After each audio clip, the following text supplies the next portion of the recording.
देखिए आज हम लोग यूजीसी नेट के क्वेश्चन पेपर के क्वेश्चंस कर रहे। कल हम लोग ने एक बहुत इंपॉर्टेंट सेशन किया था जिसमें मैंने बेसिक चैप्टर्स जो माइक्रो इकोनॉमिक्स के थे उसको मैंने रिवाइज करवाया था, क्विक रिवाइज करवाया था, जिसमें सारे डायग्राम भी करवाए थे। तो आप उसे भी देखिएगा, इंपॉर्टेंट है।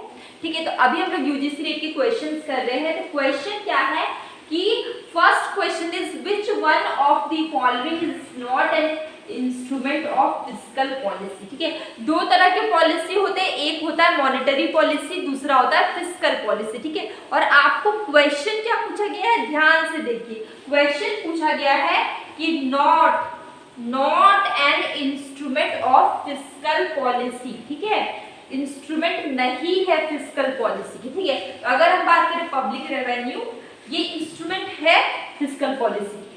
अगर हम बात करें पब्लिक एक्सपेंडिचर, ये भी इंस्ट्रूमेंट है फिस्कल पॉलिसी की। पब्लिक बोरोइंग ये भी है।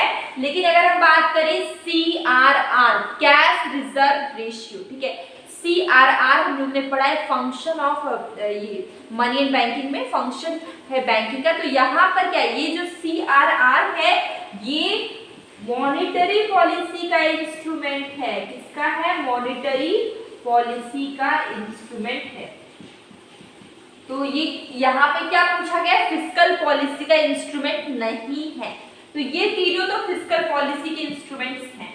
ठीक है, लेकिन ये लास्ट वाला नहीं है। तो आंसर कौन सा होगा आपका, होगा आंसर इज डी CRR। ठीक है, तो ये क्वेश्चन, इस टाइप के क्वेश्चंस आते हैं, आप कंफ्यूज मत होइए। नेक्स्ट क्वेश्चन क्या है, आपको बताना है biggest components of reserve money in India.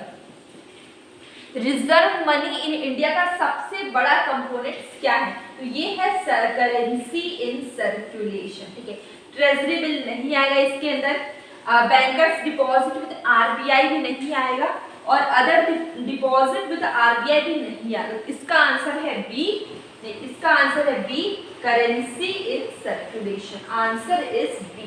ये सबसे बड़ा कंपोनेंट है रिजर्व मनी इन इंडिया। ठीक है, इंडिया में रिजर्व मनी का सबसे बड़ा कंपोनेंट क्या है, करेंसी इन सर्कुलेशन। तो अभी बारिश हो रही है जिसकी वजह से आवाज मेरा पूरा मतलब ज्यादा वॉल्यूम नहीं आ रहा होगा, तो इसमें कोई घबराने की बात नहीं। यहाँ पे लिखा हुआ है, देख के आप अच्छे समझ सकते हैं। हम लोग नेक्स्ट,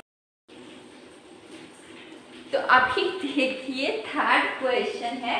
ठीक है, ये क्वेश्चन थोड़ा बड़ा क्वेश्चन है, और इसमें जो भी फुल फॉर्म्स है यहाँ पे शॉर्टकट में लिखा हुआ है, ये सारी फुल फॉर्म इंपॉर्टेंट है, ये सब एग्जाम में अभी बार बार पूछे जा रहे हैं। ठीक है, तो आप ये सारी फुल फॉर्म को पढ़िएगा। ठीक है, ये सारी इंपॉर्टेंट है, मैंने साइड में लिख दिया इसलिए। ठीक है, तो यहाँ पर क्वेश्चन क्या है कि find out the correct answer from the code. ठीक है, आपको करेक्ट आंसर बताना है, और यहाँ पर बोला गया है credit rating agency in India. ठीक है, आपको बताना है कौन कौन से क्रेडिट रेटिंग एजेंसी इंडिया में है। ठीक है, और 4 ऑप्शन आपको दिया हुआ है, ये सारे शॉर्टकट में नाम लिखे हुए, उसकी मैंने फुल फॉर्म यहाँ पर लिख रखी है। ठीक है, सबसे पहला हम देख रहे हैं CRISIL। ठीक है, ये भी क्रेडिट रेटिंग एजेंसी है। ठीक है, अगर आप सर्च करेंगे क्रेडिट, गूगल में सर्च करें credit rating agency in India, इसमें आपको CRISIL मिल जाएगा। ठीक है, तो देखिए CRISIL का ये क्या है, credit rating information services of India limited. ठीक है, इसके फुल फॉर्म्स इंपॉर्टेंट है, आप याद करिएगा, एग्जाम में ये रिपीट होके क्वेश्चंस आ रहे हैं। तो देखिए अगर आपसे पूछा गया CRISIL,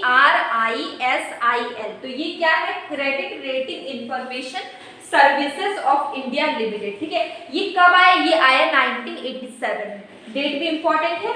इसके बाद ICRA। ठीक है, ICRA भी आपको क्रेडिट रेटिंग एजेंसी में मिल जाएगा।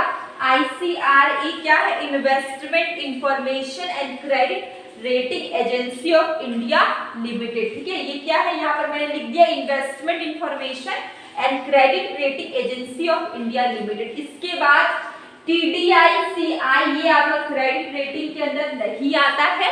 ठीक है, फिर हम देखते केयर भी आपका क्रेडिट रेटिंग में आता है। इसका फुल फॉर्म क्या है, credit analysis and research limited. ठीक है, तो ये भी आपका आता है, और यहाँ पर मैंने ये भी आता है, ये कुछ भी नहीं है, यहाँ पर मैं इरेज कर देती हूँ। तो ये केयर का है, ठीक है। केयर कब आया? 1993 में। तो आप देख सकते हैं सबसे पहले कौन आया?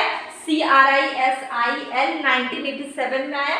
उसके बाद आपका आया ICRA, ठीक है, 1991 में। उसके बाद आपका है केयर, ठीक है। तो अगर हम क्रोनोलॉजिकली देखते हैं तो ये आपका फर्स्ट नंबर, ठीक है, सेकेंड, थर्ड, ठीक है। तो देखिए ये आपका फर्स्ट नंबर 1, फिर 2, फिर 4। तो आंसर आपका क्या होगा? आपका आंसर होगा 1, 2 और 4, ठीक है। तो आप ऑप्शन देख लीजिए, ऑप्शन देखिए 1, 2 एंड 4 इज सही आंसर है आपका 1, 2, 4, ठीक है। तो आंसर आपका हो जाएगा आपका डी, आंसर आपका डी। और ये जो मैंने फुल फॉर्म्स लिखे हैं इंपॉर्टेंट है, आप credit rating agency in India को जरूर, ये जो टॉपिक है इससे क्वेश्चन पूछा गया, आप इसको जरूर डिटेल में पढ़िए, ठीक है। और जो फुल फॉर्म मेरे से हो पा रहा था मैंने यहाँ पे लिख दिया और डेट भी लिख दिया मैंने, तो इसको आप डेट सहित आप अच्छे से पढ़िएगा, ठीक है। तो आज मैं यहीं तक पढ़ा रही हूँ। आज थोड़ा सुनने में प्रॉब्लम हो रहा होगा, बारिश बहुत तेज हो रही है, ठीक है, और जिस कारण थोड़ा साउंड कम आ रहा होगा, इसलिए मैं कोशिश कर रही हूँ कि मैं थोड़ा जोर से बोलूँ। तो आज मैं यहीं तक पढ़ाती हूँ। अब हम लोग कल एक न्यू वीडियो के साथ मिलेंगे और डेली मैं क्विज के क्वेश्चंस डालती हूँ, उसे देखा करिए। अब हम लोग मिलेंगे कल एक न्यू वीडियो के साथ।